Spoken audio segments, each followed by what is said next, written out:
In today's video, I'm going to show you how to use the Dear Me app and walk you through all the basic features so you can start tracking your habits and daily routines the right away.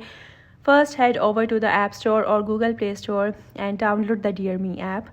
Once installed, open the app and sign up using your email or your social media account. After logging in, you can begin customizing your profile and setting your personal preferences.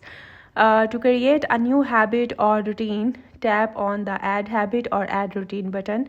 You can choose from the app's preset options or create your own custom habit.